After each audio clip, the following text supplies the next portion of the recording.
I've discussed the partial expressionism and formalism of Pure Lunaire and Alban Berg and Wozzeck already, but let me just tie it in one more time here before we head to even more remote and controlled high modernism. Alban Berg's 1921 opera Wozzeck is not coldly formal. The plot is full of the psychological horror of expressionism, but the opera is also full of formalized modernism, hidden structure. It's elite. You can't hear the structure obviously. Wozzeck, if you recall, is a half-crazy soldier who murders. He obsesses over his wife's cheating on him, this obsession that harks back to expressionism, where we're concerned with the breaking of the psyche. This obsession is represented in the music by one of the movements called invention on a single note. That is the note B. If you think about a single note repeating over and over again, we think of a Bach invention, for example. A two-part invention was a keyboard piece in the Baroque period, and a two-part invention was full of imitative counterpoint. It's a flourish of notes. It's a nice active little keyboard piece to learn. And yet here we've got an invention on a single note. Where's the counterpoint? Let's take that single note and imitate it. Oh, it's the same note, B. Ha! Let's imitate it again, B. And so it becomes a sort of stabbing, obsessive, unbreaking thought that fractures Wozzeck's psyche. We see how he becomes consumed by this obsession, by just this title and the way this movement is constructed. The idea of obsession comes out also in scene 3 in Act 3, invention on a monorhythm. We don't think of using mono plus rhythm together. A repeating, stuck rhythm that cannot function. It is dysfunctional. It's stuck on itself. In scene 4, the invention on a hexachord, half of the chromatic scale. We will see the love of hexachords later in just a few minutes in Milton Babbitt's work, that a hexachord, half of the chromatic scale, this is a beautiful, mathematically challenging thing with lots of compositional potential. Scene 5 is in Wozzeck, the final scene. It is, this is Act 3, Scene 5. It is full of post-war expressionism. This is the horror after World War I. Horrified beyond horror. You can hardly feel anymore. I'll mention again that the whole opera is organized as well. 3 acts of 5 movements each. That's very symmetrical. They're both prime numbers, for example, and they're both Fibonacci numbers. Each scene of the opera has an old form hidden in it, an invention, for example, a sonata, a rondo, a variation. So in a way, it's hidden neoclassicism. The second half of this unit has a little discussion about the neoclassicism of Stravinsky and Bartók. Here we have similar composers of the same time, like Berg, using classical gestures, but in a hidden way. It makes it elitist. It's structured so that only those who know or who dig for it will get that hidden structure. On the surface, it's expressionism. Be horrified. This is awful. I think I've already talked about the plot of Wozzeck, so I'm going to actually go right to Anton Webern. Let me flip my notes, lest I don't get it. Here we go. Anton Webern, another member of the Second Viennese School, could really be said to take the high modernism of hidden structure to new heights, not only creating tone rows of pitches, but sets of articulation, timbre, and meter. What is high modernism? Modernism, as a movement, enters its purest final phase after World War II, although the Webern piece I've had you listen to is post-World War I. Don't worry, we'll also listen to Babbitt, which is definitely post-World War II. Just as one of the responses to the destruction of World War I was a retreat into formalism, as I've already said, the response after World War II becomes an even greater pushing away from human messy emotion and human messy flawed organicness. The idea that humans, when you get together, they're interacting organically, they just create war and destruction and horror. And so maybe we find relief from that by taking away all emotion and relying on things that we know are true, like mathematics, science, things that are proven that they exist, whether or not you like it or not, whether you hate it or not, there they are. That is a trend to high modernism. The idea that you've had the chaos of 2 world wars, the chaos of a global depression, of an overturning of humanity in so many ways, the Holocaust, internments in every nation of different groups of their own people. I'm thinking here in the United States of the internment of Japanese Americans, for example, during World War II.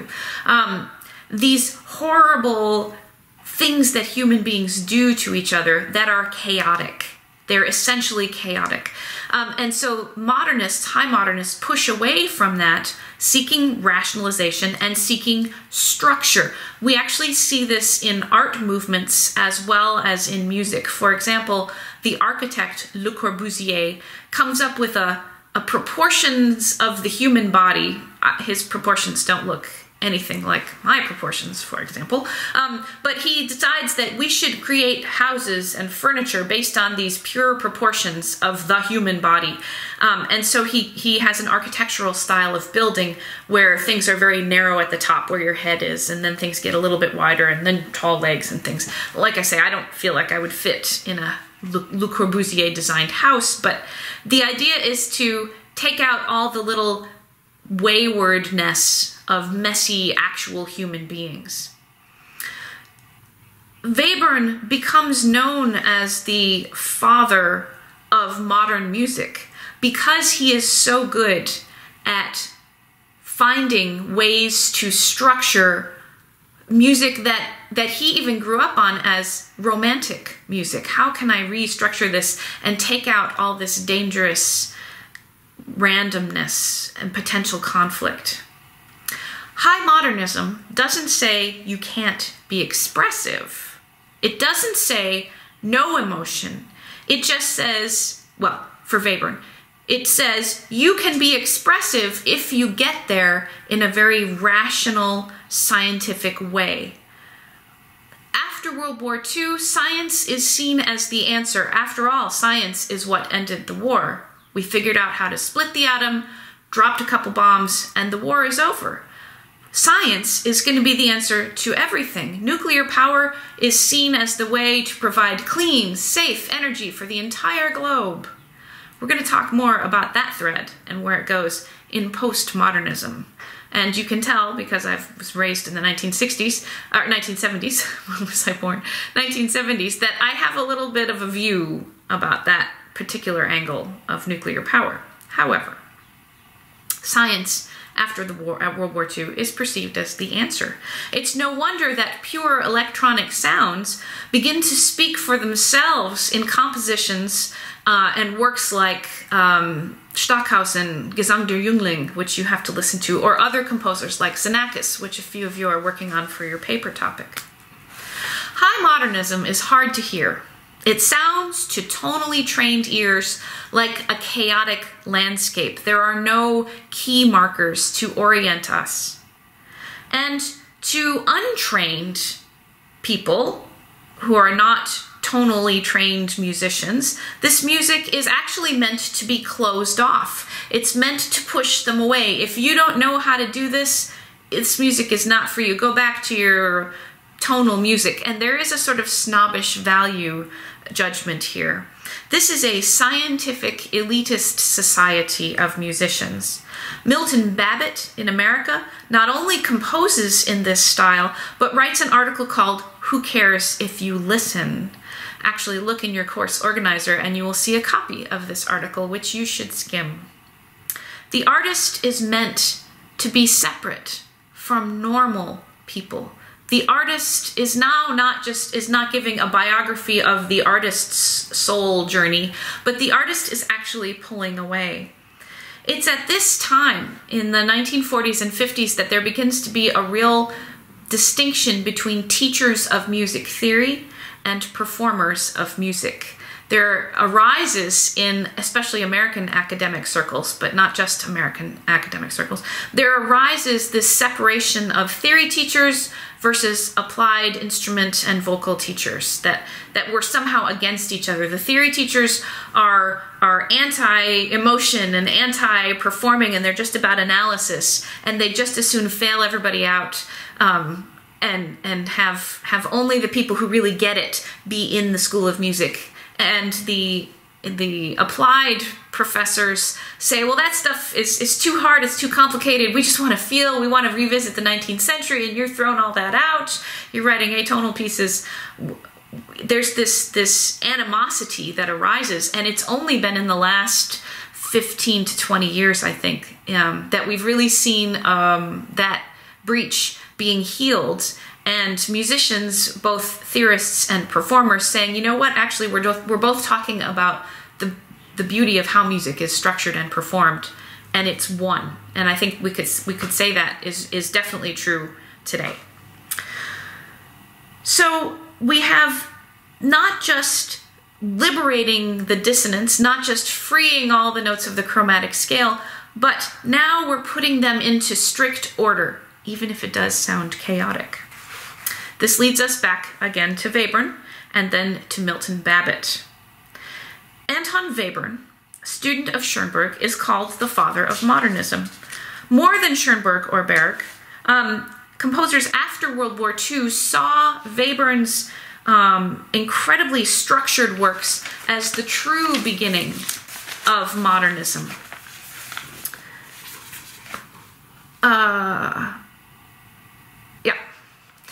Webern, for example, serializes not only pitches, as I've said, but he also serializes rhythm, timbre, articulation, and dynamics. Let me say that again. He serializes rhythm, timbre, articulation, and dynamics. Dynamics, things that we used to think were in music, maybe by the composer to show emotion. Or maybe the performer should add the dynamics at will as the music moves you. And now Webern is saying, no, you must play forte when I tell you to play forte, and piano when I tell you to play piano. But it's not because of an obvious surface level emotionalism. It's because of a rationally generated process. Every 4 notes we change to a new dynamic. For example, there could be an order of dynamics: forte, mezzo forte, pianissimo, forte. And that is a set that can be put in order. It can be reversed. It can, if you think about it in the right way, I can't think about it the right way, it could be inverted. It could be mutated, transmuted. He makes little modulating sets, predictable permutations that are planned out of all of the elements of music, even articulation, like staccato, things that are bowed, things that are played separate, with separate bows, things that are played with accents, things that are slurred. All of the expressive devices that we just sort of did because it helped shape the music are now actually part of the structuring, the architecture of the piece. The work that I'm asking you to listen to is the 3rd movement of Webern's 5 pieces for orchestra. That's the 3rd movement of Opus 10. You will find that Webern's works are incredibly short. Indeed, his complete works fit on 1 CD set, whereas the complete works of Wagner are multiple CD sets. It takes hours to listen to Wagner's, days, years probably, to listen to Wagner's complete works. But Webern gives us everything concentrated because he stripped away all the fluff. He gets us to the Grundgestalt, the shape that he wants, and he uses it to structure his whole piece, and it's done. So the 3rd movement takes about 1.5 minutes to listen to. You should listen to this movement at least twice, if not 3 or 4 times. There is so much in it. It sounds kind of random, perhaps to untrained ears. Everything is structured. It is super modernist because of this structure. The pitches are ordered. They are serialized. The entrances of instruments are serialized. The registers, high and low, that we play in are serialized. It's not uncommon for the works of Webern, like a piece like this, to actually be performed twice on a concert because they are so, and this was how he intended them. You would play it at the beginning of a concert and play it again at the end because he recognized that this was a whole new vocabulary for his 19th century, now 20th century listeners to hear. And so he said very patiently, we must show you how to listen to this. Not like Babbitt, who seems, at least in retrospect to me, a little impatient with those who are not perceiving it. So, for example, I played this piece in the New Music Ensemble at Eastman when I was a student, and we played it twice. This movement was particularly terrifying, but I'm using it to illustrate the way in which this is a great example of modernism, because there are hidden things in this movement. Let me describe. Webern betrays his 19th century roots. His little concentrated phrase shapes still have the outline of a beautiful 19th century phrase. They're just shorter, and the content, the pitch content, is atonal. Doesn't sound like Brahms, but it kind of feels like concentrated, shortened Brahms phrase. Hindemith is another composer who is able to master this. You're playing a different tonal vocabulary, but the gestures that you're making are not foreign new gestures. They're just an extension of your 19th century technique. In the third movement of this Opus 10, the horn enters on a high B flat, and it's a really scary moment because it comes out of nowhere. You can't rely on a tonal sense of, okay, that note's going to sound like so, I'm going to play so, and I'm going to be able to just pick it out. It's a high marked pianissimo entrance. He's asking a horn player to do something that we'd really rather not do. So you have it's terrifying when you actually perform the piece because you're sitting there waiting and thinking, if I don't have perfect pitch, this is going to be scary. Then the thought goes through your head, okay, I played it correctly the first time. Now you have to play it correctly the second time when you play the piece again at the end of the program. Or if you were to play it incorrectly the first time, should you play it the exact same incorrect way the second time so that it sounds the same? See what I mean? It's just personally terrifying. And in fact, that particular high B flat for the horn player, we actually have a little trick. We take out the actual tunings, the slide of that valve, that first valve, and you just play it sort of with this half sounding thing to get a harmonic that's actually stable enough to sort of lock it in. The reason I mention this is not just to geek out over horn things, but the reason I mention it is because in Beethoven's Second Symphony, there is a high entrance by the horn on that very same note, and it's part of a longer Beethoven-esque phrase. It's a scary excerpt. It's not fun to play. And we use the same trick of pulling out the slide on a valve horn. So that feels like a 19th century, sort of into the 20th century solution of this Beethoven little horn lick. And I think, and I haven't proved it, but I think it's evidence of modernist hidden things. Webern is giving the horn player essence of Beethoven. Here you go. There's your high note that means in it is concentrate. Just add water and it would blossom forth into all the horn parts of all the Beethoven symphonies. But it's like essence of Beethoven. It's super, super concentrated, and it's just, a minor seventh. Start on this high note, go down. You're done. It sounds a little fanciful, but there is, behind high modernism, there is always this hidden sort of structure. It's full of things that can recall the whole of 19th century music to us. Because inside this serialized chromatic scale, what's inside all 12 pitches of the chromatic scale? Tonal music. tonal music is a subset of the chromatic scale. Post-tonality, atonality, encompasses tonality. It actually is not other. It's actually what's sort of out there, sort of holding it, hugging it, if you will. So, if I could say, the echoes in Webern of German Romantic phrasing, stripped of their tonal syntax, lie at the heart of Webern's works.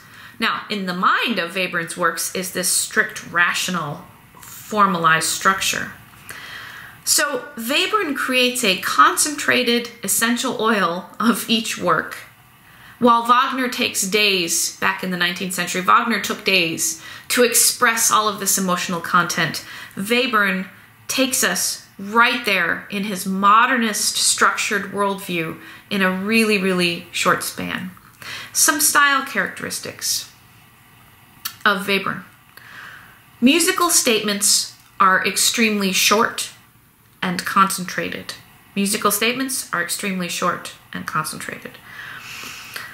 Old romantic gestures are tuned or turned, either way, to atonal concentrated structures. Old romantic gestures are retuned into concentrated atonal structures. And the final one, every musical element is strictly controlled and serialized. Every musical element is strictly controlled and serialized. Now I'm going to talk a little bit about Milton Babbitt. Give me a second to reform my notes, and I'll be right back.